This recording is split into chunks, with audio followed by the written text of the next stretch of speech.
For the past 2 years, the internet has been fighting an invisible holy war. In a turn of geopolitical events that no one saw coming, YouTube's best and brightest flung themselves into a centuries-long battle that most of them were absolutely not equipped to handle.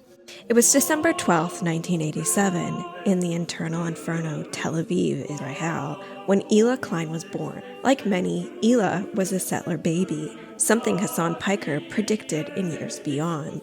This dude just called babies militants. No, I understand. And there are baby settlers as well. But there are baby settlers as well. There are babies in the settlements. But to truly understand how this baby-hating, teddy bear-wearing sweetheart from hell, Hila Klein, I like bell pepper. Yeah, it's not that bad. It's actually could become entangled in the whitest, purest, whitest blonde woman and not a Jewish individual, Madison Harnish. Again, a blonde woman, not a Jewish individual. We need to go back in time. And I know there's no one on the internet to suggest that Madison is actually the whitest person alive, but she sure likes dunking on people of different ethnicities, and I think that's I don't know.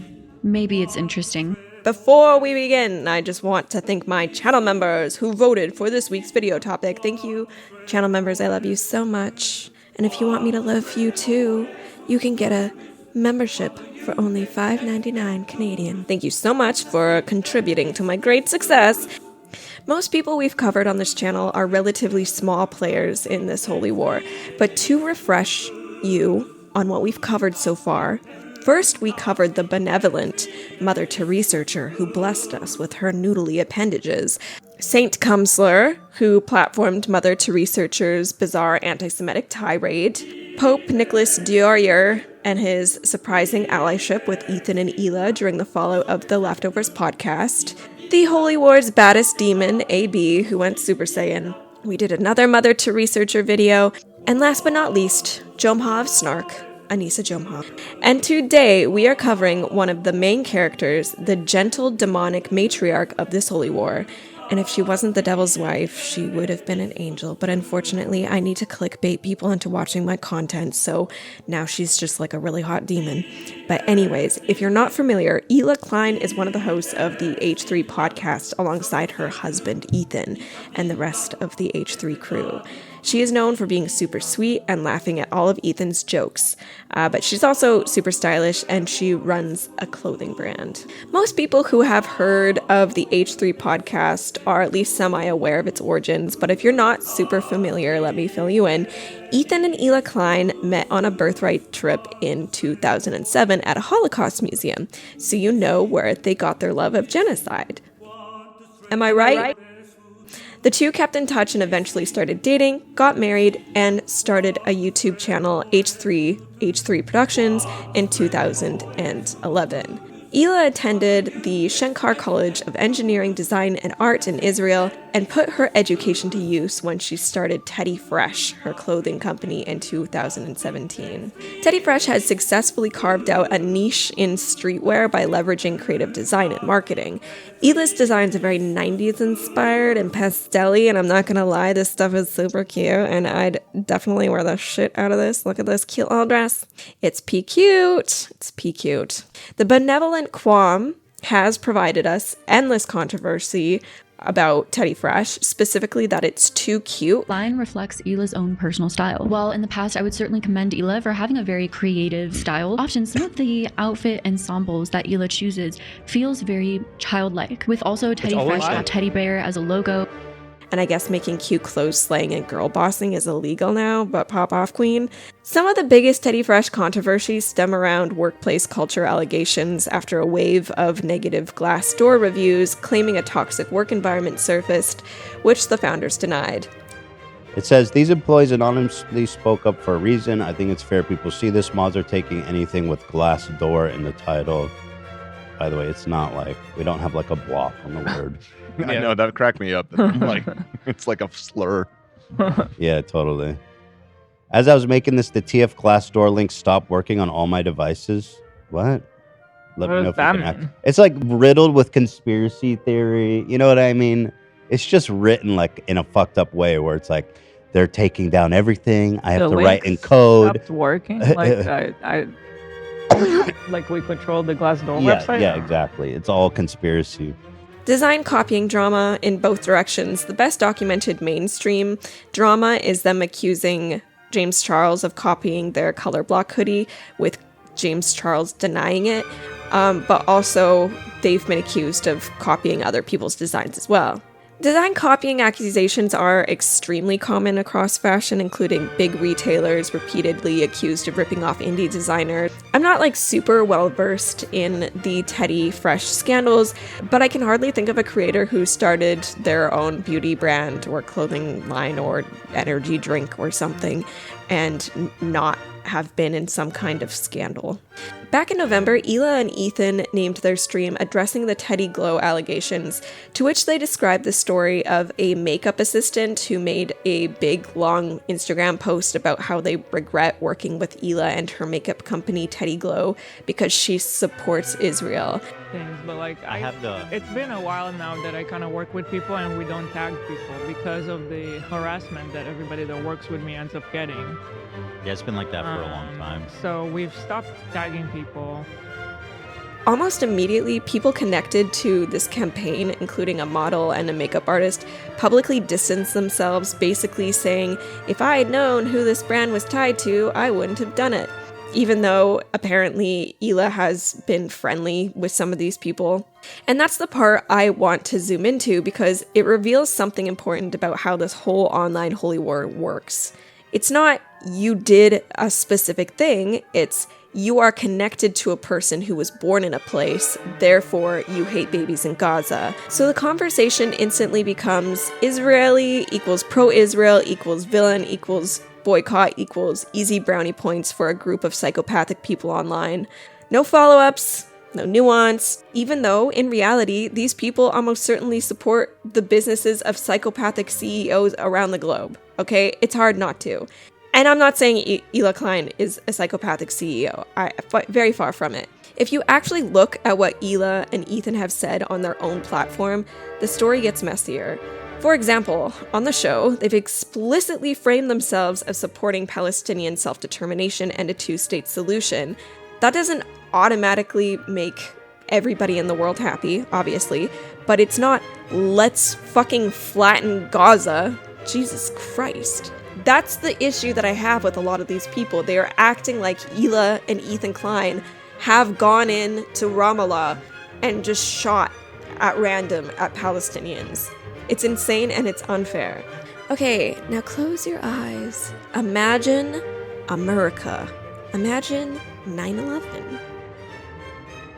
Now, we all know America isn't perfect, but I think most people wouldn't be chanting Death to America immediately after 9/11, and hopefully not at all.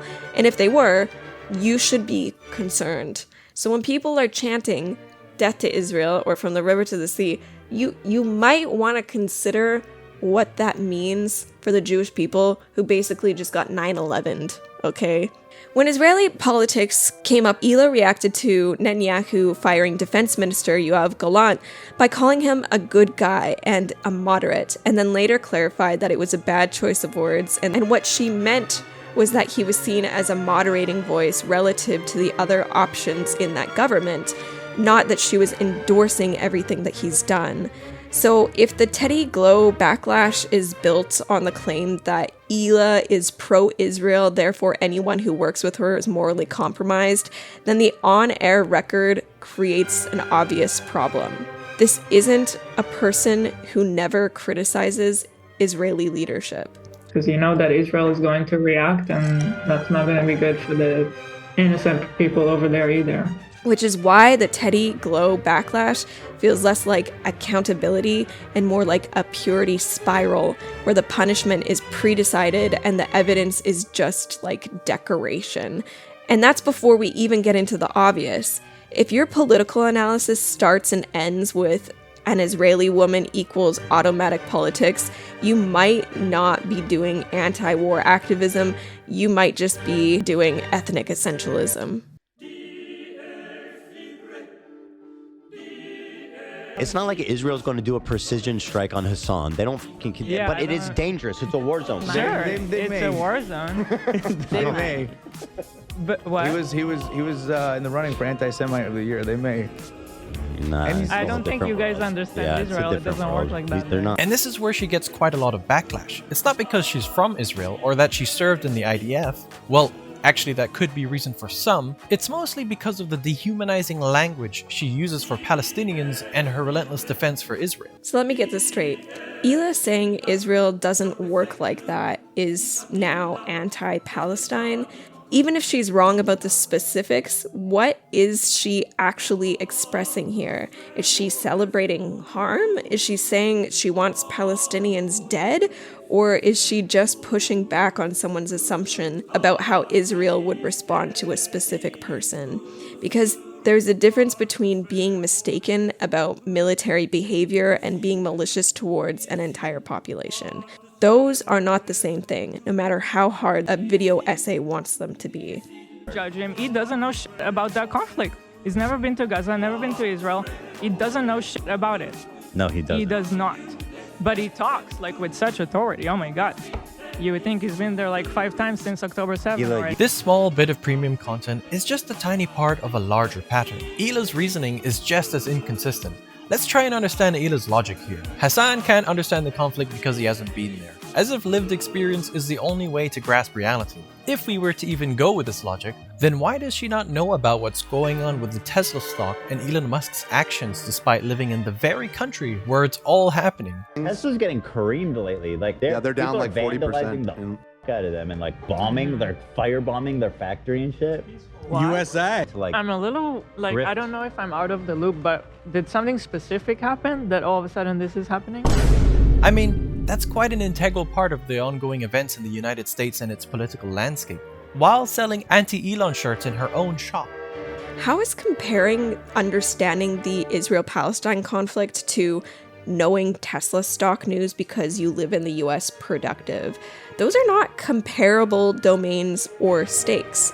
This video takes clips that are a few seconds long and somehow writes a thesis on how everything she says somehow supports genocide.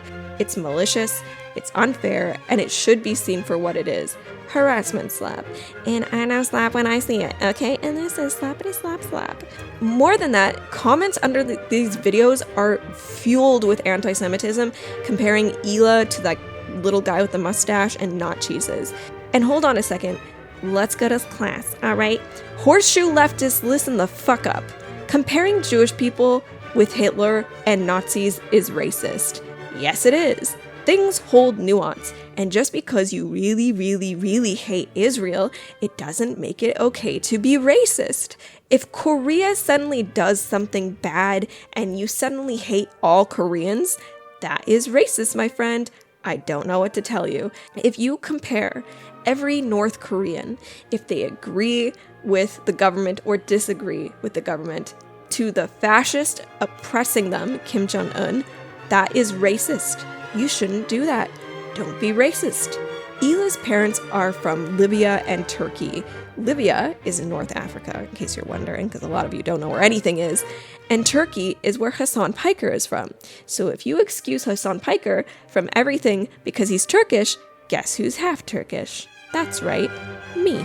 That's right, you're hating on a half African, half Turkish woman, and I hope you sleep well at night. And I just want to point out something really quickly, okay? If you're still dead set on being racist to Israelis, I have a little surprise for you, okay? Put your big dumb head next to your big dumb phone speakers. Israel is technically in Asia. What does that make you?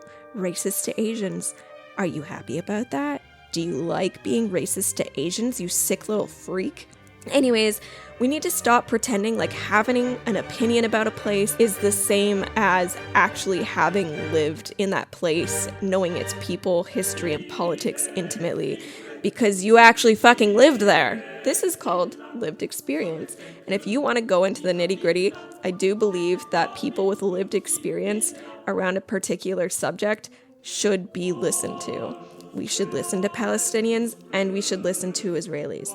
Why? Because they are living through what is happening and we are not. If we are ever going to solve this holy war, we need to stop pretending like anti-Asian racism is gonna get us anywhere.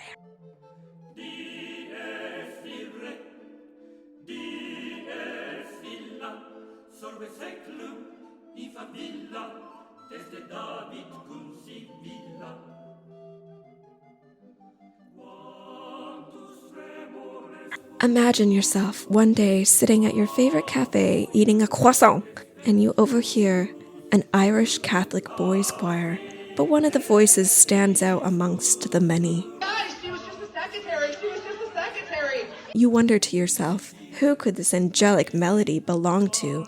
It's none other than Irish soprano Adam MacIntyre, the malicious centipede who groomed Ethan Klein's mom. Would say, oh, she just did mandatory service. He's like, oh no, it was way more than mandatory. She volunteered to go into raid. In this raid. No, it was just mandatory service. Yeah, you were a secretary and you went on a ride along. And I was a secretary. Don't rewrite history. I'm not gonna sit by and let people rewrite what I did and what is my life. It was mandatory service and I was a secretary.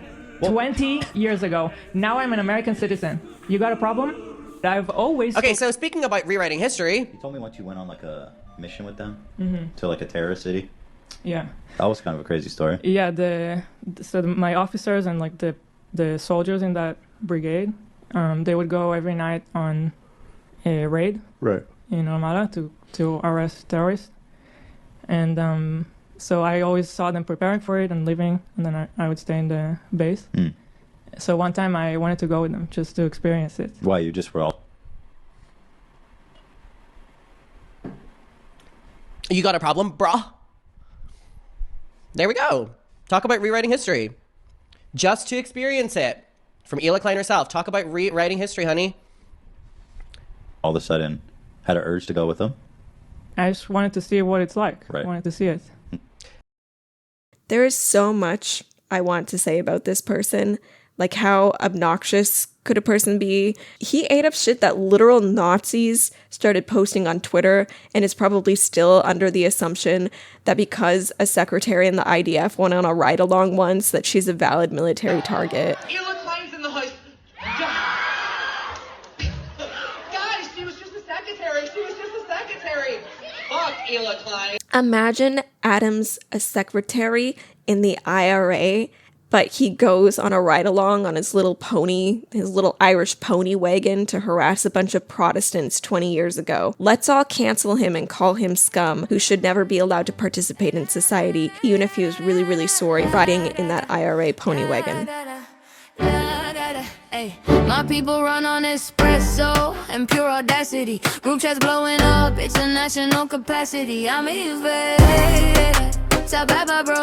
I argue with the GPS, then still somehow know I'm evaded. At the end of the day, Hila Klein is a quirky woman. She's designed some cute clothes, and the internet absolutely lost its goddamn mind about her history living in Israel, being a secretary in the IDF, and saying some edgy things after she witnessed a large portion of her community turn against her for things beyond her control. This woman had CPS called on her. This woman had skulls sent to her house, being harassed on the street for no reason.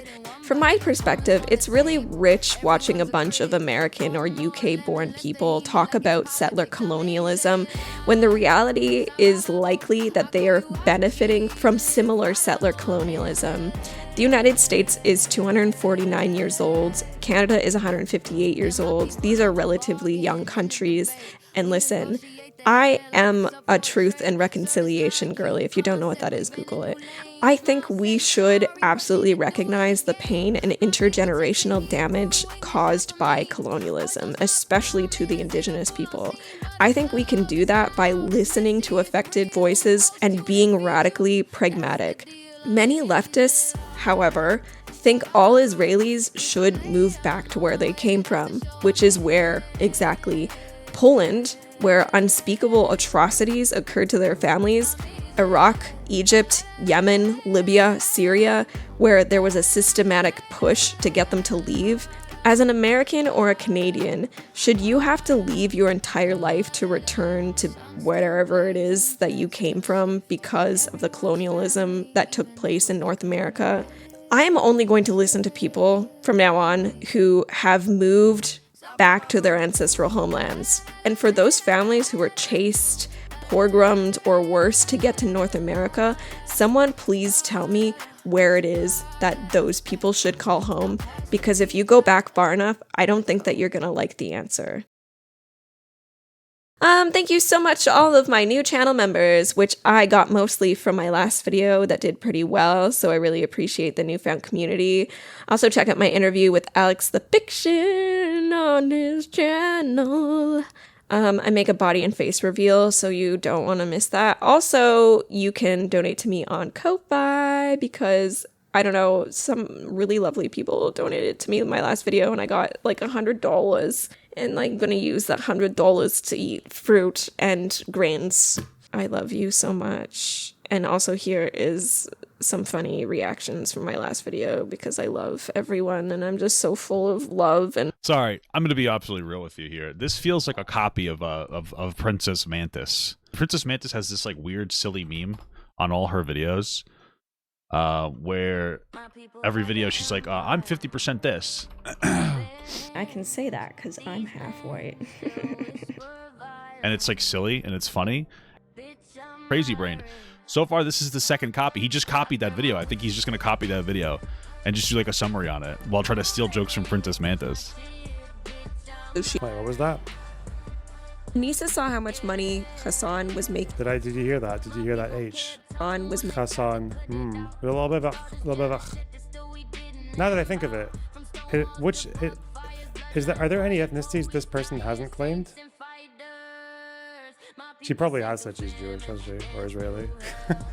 Hassan. That's why it's a smokescreen. All the Italian, Lebanese, white, black. It's all a smokescreen. I'm Irish. I grant my wish. I don't let the English touch my shit. Bitch, I'm Irish.